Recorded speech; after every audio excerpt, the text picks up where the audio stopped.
Loan लेने वालों के लिए एक गुड न्यूज़ है। अभी तक लोन क्लियर करने के बाद भी तुरंत आपका सिबिल स्कोर अपडेट नहीं होता था, लेकिन अब ऐसा नहीं होगा। आरबीआई ने क्रेडिट इन्फॉर्मेशन कंपनियों पर अपनी निगरानी को और सख्त कर दिया है। आरबीआई ने ग्राहकों की जागरूकता बढ़ाने, डेटा की सटीकता और रियल टाइम जानकारी देने के लिए एक नया रोड मैप तैयार किया है। इसके बाद अब कस्टमर का CIBIL score real time update हो सकेगा।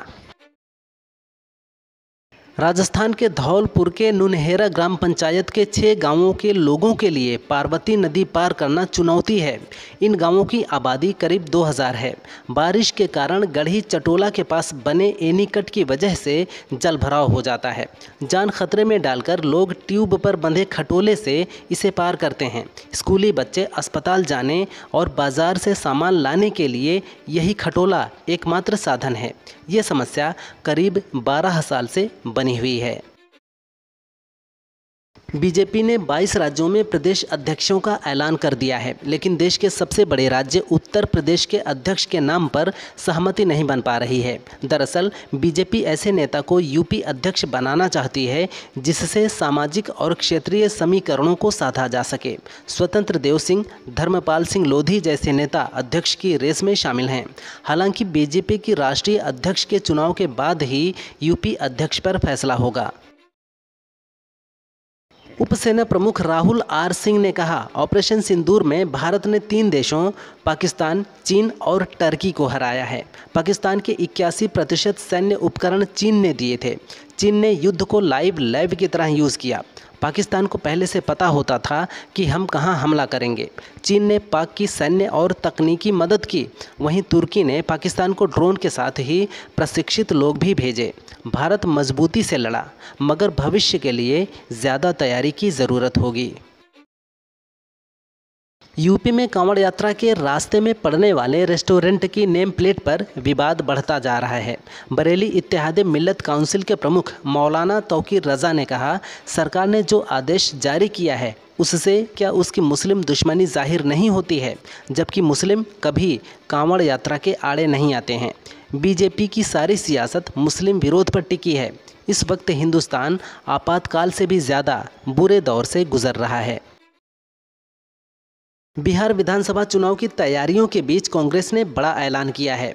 पार्टी बिहार की 5 लाख महिलाओं को सैनिटरी पैड बांटेगी। इस पैड के कवर पर राहुल गांधी की तस्वीर है। बॉक्स पर राहुल गांधी की तस्वीर का बीजेपी ने विरोध किया है। पार्टी प्रवक्ता रमेश भंडारी ने कहा, सैनिटरी पैड पर राहुल गांधी की तस्वीर बिहार की महिलाओं का अपमान है। कांग्रेस महिला विरोधी पार्टी है। महिलाएं इन्हें सबक सिखाएंगी। सीएम योगी ने लखनऊ में 3 दिवसीय आम महोत्सव की शुरुआत की। इस दौरान योगी ने आमों की किस्मों को देखा और किसानों से बात भी की। इस दौरान सीएम ने एक आम उठाया जिस पर योगी आम लिखा हुआ था। ये देख सीएम मुस्कुराने लगे।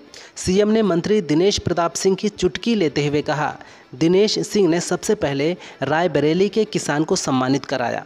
पता नहीं कि रायबरेली में बाग है भी कि नहीं। महोत्सव में 800 किस्मों के आम आए हैं। मेरठ में पुलिस ने रेप के आरोप में मदरसा टीचर को गिरफ्तार किया है। बिहार की रहने वाली 22 वर्षीय युवती ने मदरसा टीचर पर आरोप लगाया है कि वह पिछले 3 साल से उसके साथ दुष्कर्म कर रहा है। इतना ही नहीं, आरोपी पर 3 बार गर्भपात कराने का भी आरोप है।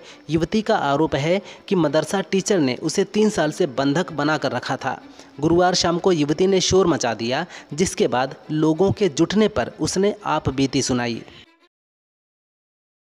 अनुप्रिया पटेल ने पार्टी में पति आशीष का कद घटा दिया है। अनुप्रिया ने आशीष को अपना दल का उपाध्यक्ष बना दिया है। कुछ साल पहले तक आशीष पटेल अपना दल के अध्यक्ष थे। इसके बाद उन्हें कार्यकारी अध्यक्ष बनाया गया और अब उन्हें तीसरी पंक्ति में पहुंचाते हुए उपाध्यक्ष बना दिया गया है। माना जा रहा है कि अपना दल में बीते कुछ समय से आशीष की वजह से बगावती सुर उठ रहे थे, जिसके चलते ये फैसला लिया गया है। अहमदाबाद एयर इंडिया हादसे में जान गंवाने वाले लोगों के परिजनों ने कंपनी पर गंभीर आरोप लगाए हैं। उनका कहना है कि कंपनी ने उन्हें मुआवजे के लिए वित्तीय निर्भरता से संबंधित संवेदनशील जानकारी देने के लिए मजबूर किया। हालांकि एयर इंडिया ने इन आरोपों को खारिज कर दिया है। कंपनी ने कहा, स्वाभाविक है कि कुछ औपचारिक प्रक्रियाएं होती हैं, लेकिन हम परिवारों को पूरी छूट और समय दे रहे हैं। लखीमपुर खीरी में झोपड़ी में रहने वाले परिवार को आयकर विभाग ने 9 करोड़ रुपए का नोटिस थमा दिया। सईद को आयकर विभाग ने 1 साल में 9 करोड़ रुपए से ज़्यादा का टर्नओवर करने वाली कंपनी का मालिक बताते हुए नोटिस भेजा है, जबकि सईद शादी पार्टियों में खाना बनाकर अपना परिवार पाल रहे हैं। सईद को आशंका है कि केवाईसी के लिए दिए गए कागज़ों के ज़रिए उसके साथ फ्रॉड हुआ है। अब सईद सरकारी दफ्तर के चक्कर लगा रहे हैं।